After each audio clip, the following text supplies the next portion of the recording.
The Gospel of Barnabas, edited and translated from the Italian manuscript in the Imperial Library at Vienna, 1907, by Lonsdale and Laura Ragg. Chapter 181. Jesus answered, Well hast thou said, O brother. Wherefore tell me, who created man out of nothing? Assuredly it was God, who also gave him the whole world for his benefit. But man by sinning hath spent it all, for by reason of sin is all the world turned against man, and man in his misery hath not to give to God, but works corrupted by sin. For sinning every day, he maketh his own work corrupt. Wherefore Isaiah the prophet saith, Our righteousnesses are as a menstruous cloth. How then shall man have merit, seeing he is unable to give satisfaction? Is it perchance that man sinneth not? Certainly it is that our God saith by his prophet David, 7 times a day falleth the righteous. How then falleth the unrighteous? And if our righteousnesses are corrupt, how abominable are our unrighteousnesses? As God liveth, there is not that a man ought to shun more than this saying, I merit. Let a man know, brother, the works of his hands, and he will straightway see his merit. Every good thing that cometh out of a man, verily man doth it not, but God worketh it in him. For his being is of God, who created him. That which man doeth is to contradict God, his Creator, and to commit sin, whereby he meriteth not reward, but torment. And this metaphor is, not per se the right thing, because it's important to distinguish between keep away from and dirty. And it's sort of, insulting to women to make that comparison. Of Man's Merit, chapter 182.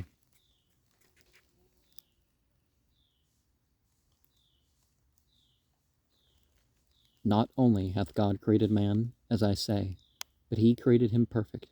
He hath given him the whole world. After the departure from paradise, he hath given him 2 angels to guard him. He hath sent him the prophets. He hath granted him the law. He hath granted him the faith. Every moment he delivereth him from Satan.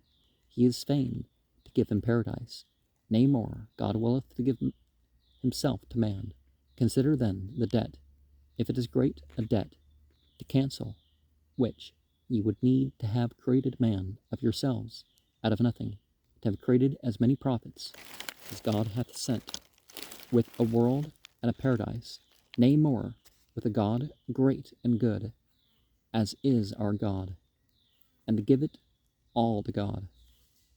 So would the debt be cancelled, and there would remain to you only the obligation to give thanks to God. But since ye are not able to create a single fly, and seeing there is but one God who is Lord of all things, how shall ye be able to cancel your debt? Assuredly, if a man should lend you 100 pieces of gold, ye would be obliged to restore 100 pieces of gold. They just announced that there's an estimated $12 trillion worth of gold to be mined from Uganda. Accordingly, the sense of this, O brother, is that God, being Lord of paradise, and of everything, can say that which pleaseth him, and give whatsoever pleaseth him. Wherefore, when he said to Abraham, I will be thy great reward, Abraham could not say, God is my reward, but God is my gift and my debt. So when thou discoursest to the people, O brother, thou oughtest thus to explain this passage, that God will give to man such and such things if man worketh well. When God shall speak to thee, O man, and shall say, O my servant, thou hast wrought well for love of me. What reward seekest thou from me, thy God? Answer thou, Lord, I am the work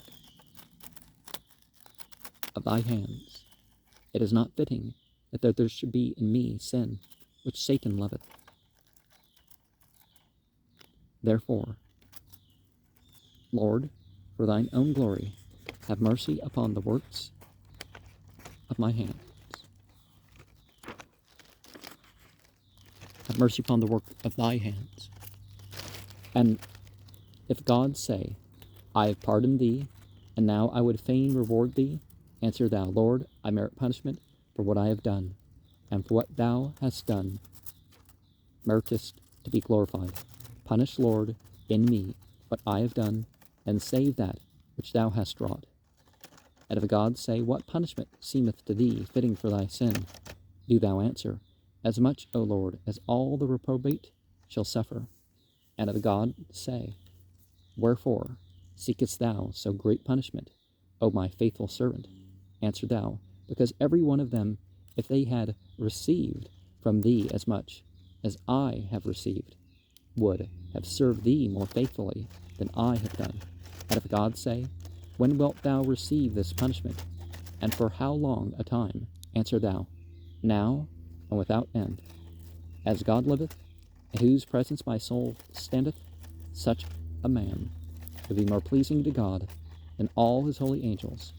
For God loveth true humility, and hateth pride. Then the scribe gave thanks to Jesus, and said to him, Lord, let us go to the house of thy servant, for thy servant will give meat to thee and to thy disciples.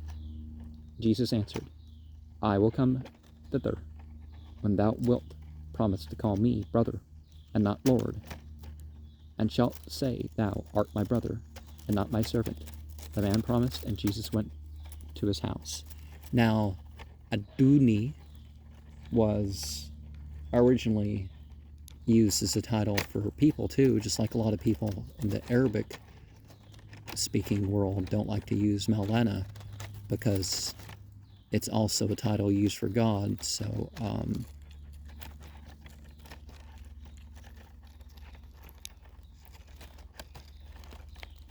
but Lord in its various forms being used as a replacement for the word for God in the conservative Jewish world is, part of why someone wouldn't like to be called Lord either. To clear up that. 183. While they sat at meat, the scribe said, O Master, thou saidst that God loveth true humility. Tell us, therefore, what is humility, and how it can be true and false. Jesus replied, Verily I say unto you, that he who becometh not as a little child shall not enter into the kingdom of heaven.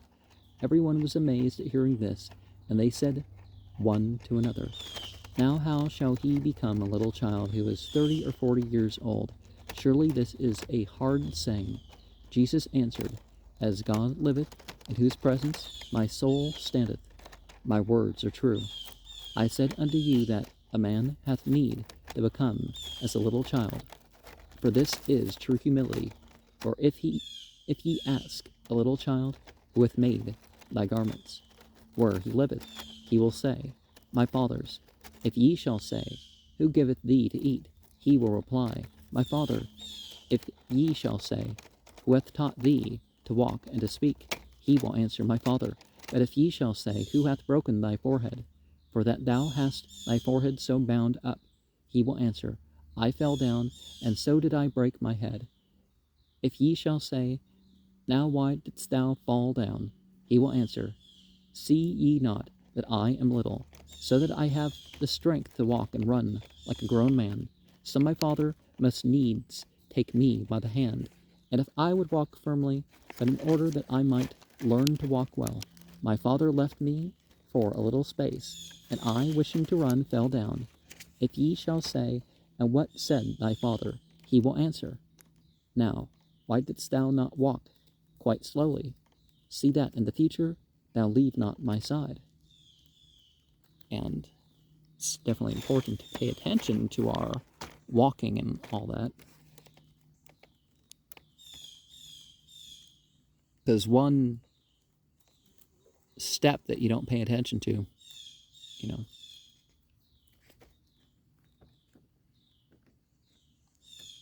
184.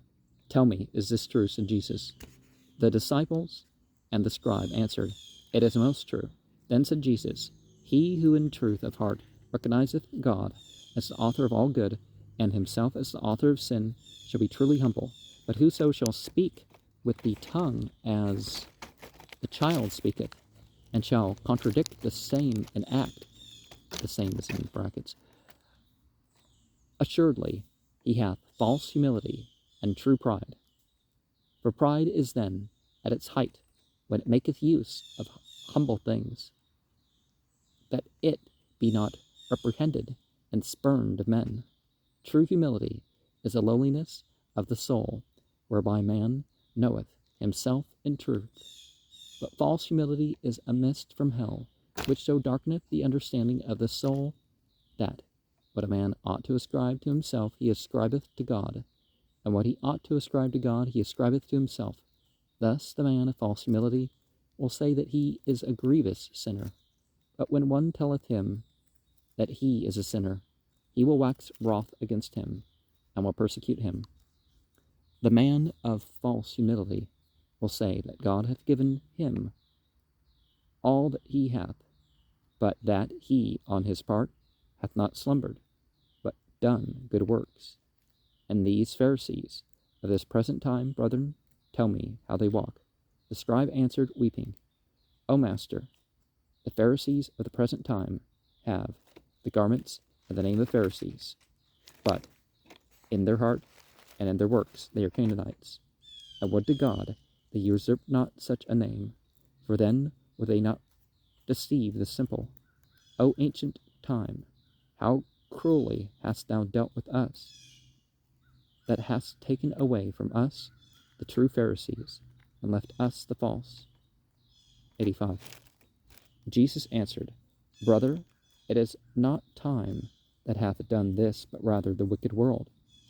For in every time it is possible to serve God in truth, but by companying with the world, that is, with the evil manners in each time, men become bad. Now knowest thou not that Gehazi, the servant of Adashah, the prophet, lying and shameful, shaming his master, took the money and the raiment of Naaman the Syrian. And yet Adashah had a great number of Pharisees, to whom God made him to prophesy.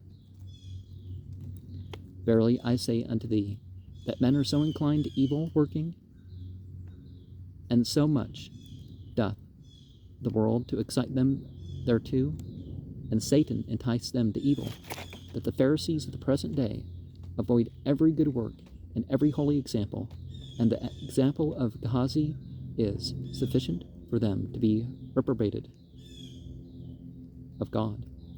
The scribe answered, It is most true, whereupon Jesus said, I would that thou wouldest narrate to me the example of Haggai and Hosea. I think those are two that they group 12 prophets into one book, because Tanakh's only 24 books. Both prophets of God, in order that we may behold the true Pharisee. The scribe answered, O Master, what shall I say? Of a surety many believe it not, although it is written by Daniel the prophet. But in obedience to thee I will narrate the truth.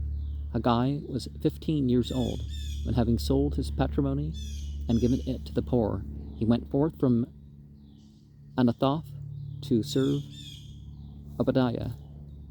Abdiah is basically the Aramea version of Abdullah. Now the aged Obadiah, who knew the humility of Haggai, used him as a book wherewith to teach his disciples, wherefore he oftentimes presented him raiment and delicate food. But Haggai ever sent back the messenger, saying, Go, return to the house, for thou hast made a mistake. Shall Obadiah send me such things? Surely not, for he knoweth that I am good for naught, and only commit sins. And Obadiah, when he had anything bad, used to give it to the next one, next to Haggai, in order that he might see it. Whereupon Haggai, when he saw it, would say to himself, Now behold, Obadiah hath certainly forgotten thee. For this thing is suited to me alone, because I am worse than all. And there is nothing so vile but that, receiving it from Obadiah, by whose hands God granteth it to me, it were a treasure.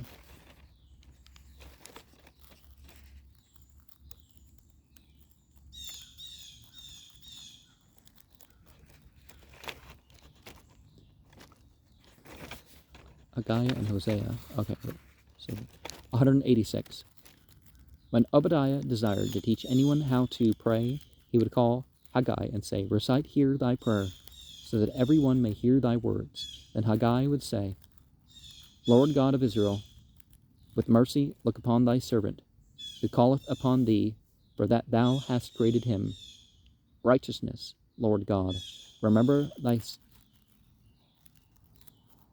righteousness, and punish the sins of thy servant, in order that I may not pollute thy work. Lord my God, I cannot ask thee for the delights that thou grantest to thy faithful servants, because I do not but sins. Wherefore, Lord, when thou wouldest give an infirmity to one of thy servants, remember me, thy servant, for thine own glory. And when Haggai did so, said the scribe, God so loved him, that to every one who in his time stood by him, God gave the gift of prophecy, and nothing did Haggai ask in prayer that God withheld. 187. The good scribe wept as he said this, as the sailor weepeth when he seeth his ship broken up. And he said, Hosea, when he went to serve God, he was prince over the tribe of Naphtali, and aged 14 years, and so, having sold his patrimony and given it to the poor, he went to be disciple of Haggai. Hosea was so inflamed with charity that, concerning all that was asked of him, he would say, This hath God given me for thee, O brother, accept it therefore. For which cause he was soon left with 2 garments only, namely a tunic of sackcloth and a mantle of skins. He sold, I say, his patrimony and gave it to the poor, because otherwise no one would be suffered to be called a Pharisee. Hosea had the book of Moses, which he read with great earnestness. Now, one day Haggai said to him, Hosea, who hath taken away from thee all that thou hadst? He answered, The book of Moses. It happened that a disciple of a neighboring prophet was fain to go to Jerusalem, but had not a mantle. Wherefore, having heard of the charity of Hosea, he went to find him, and said to him, Brother, I would fain go to Jerusalem to perform a sacrifice to our God, but I have not a mantle, wherefore I know not what to do. When he heard this, Hosea said, Pardon me, brother, for I have committed a great sin against thee, because God hath given me a mantle in order that I may give it to thee, and I had forgotten. Now therefore accept it, and pray to God for me. A man believing this accepted Hosea's mantle and departed. When Hosea went to the house of Haggai, Haggai said, Who hath taken away thy mantle? Hosea replied, The book of Moses. Haggai was much pleased at hearing this, because he perceived the goodness of Hosea. It happened that a poor man was stripped by robbers and left naked, whereupon Hosea, seeing him, stripped off his own tunic and gave it to him that was naked, himself being left with a little piece of goatskin over the privy parts. Wherefore, as he came not to see Haggai, the good Haggai thought that Hosea was sick. So he went with 2 disciples to find him, and they found him wrapped in palm leaves. Then said Haggai, Tell me now, wherefore hast thou not been to visit me? Hosea answered, The book of Moses hath taken away my tunic, and I feared to come thither without a tunic. Whereupon Haggai gave him another tunic. it happened that a young man, seeing Hosea, read the book of Moses, wept, and said, I also would learn to read if I had a book. Hearing which, Hosea gave him the book, saying, Brother, this book is thine, for God gave it me, in order that I should give it to one who, weeping, should desire a book. The man believed him, and accepted the book. 188. There was a disciple of Haggai, nigh to Hosea, and he, wishing to see if his own book was well written, went to visit Hosea, and said to him, Brother, take thy book, and let us see if it is even as mine. Hosea answered, It hath been taken away from me. Who hath taken it from thee? Said the disciple. Hosea answered, The book of Moses. Hearing which, the other went to Haggai, and said to him, Hosea hath gone mad, for he saith that the book of Moses hath taken away from him the book of Moses. Haggai answered, Would to God, O brother, that I were mad in like manner, and that all mad folk were like unto Hosea. Now the Syrian robbers, having raided the land of Judah, seized the son of a poor widow, who dwelt hard by Mount Carmel, where the prophets and Pharisees abode. It chanced, accordingly, that Hosea, having gone to cut wood, met the woman who was weeping. Whereupon he straightway began to weep.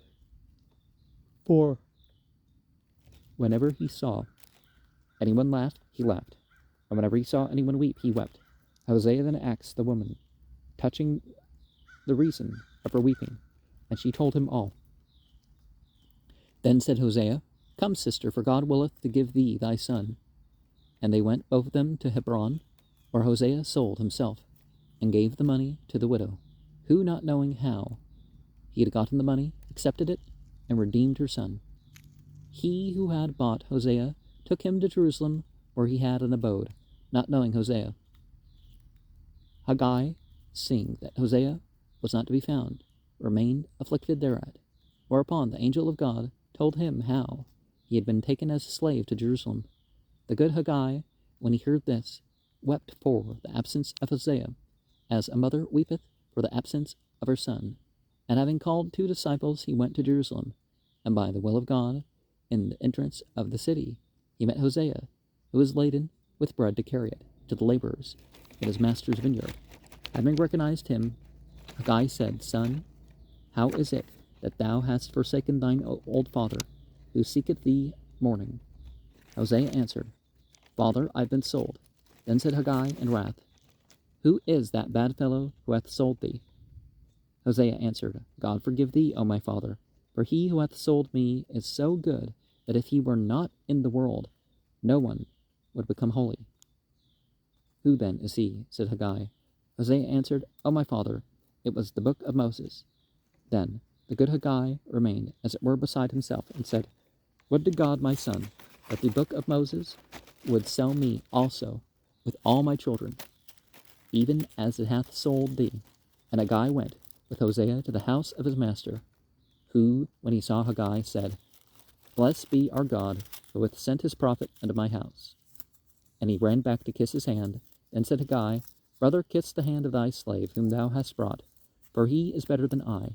And he narrated to him all that had passed. Whereupon the master gave Hosea his freedom. And that is all that thou desirest, O master, said the scribe. 189.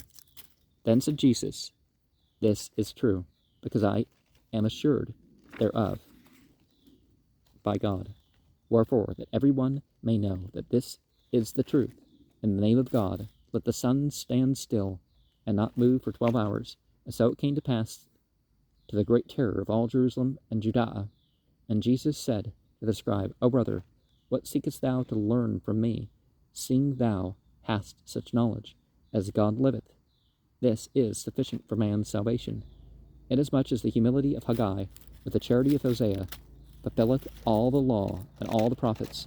Tell me, brother, when thou camest to question me in the temple, didst thou think, perchance, that God had sent me to destroy the law and the prophets? Certain it is that God will not do this, seeing he is unchangeable, and therefore that which God ordained as man's way of salvation, this hath he caused all the prophets to say. As God liveth, in whose presence my soul standeth, if the book of Moses with the book of our father David had not been corrupted by human traditions of false Pharisees and doctors, God would not have given his word to me. And why speak I of the book of Moses and the book of David? Every prophecy they have corrupted, in so much that today a thing is not sought, because God hath commanded it, but men look whether the doctors say it, and the Pharisees observe it, as though God were in error, and men could not err. Be very, very careful with that conservative way of, if the scripture says it and you've found out what it's completely said on that thing, don't wait for someone else to approve of your interpretation. Woe therefore to this faithless generation, for upon them shall come the blood of every prophet and righteous man, with the blood of Zechariah the son of Berechiah, whom they slew between the temple and the altar. What prophet have they not persecuted? What righteous man have they suffered to die a natural death? Scarcely one. And they seek now to slay me. They boast themselves to be children of Abraham, and to possess the beautiful temple. As God liveth, they are children of Satan, and therefore they do his will. Therefore the temple with the holy city shall go to ruin, insomuch that there shall not remain of the temple one stone upon another. And, build that inner temple.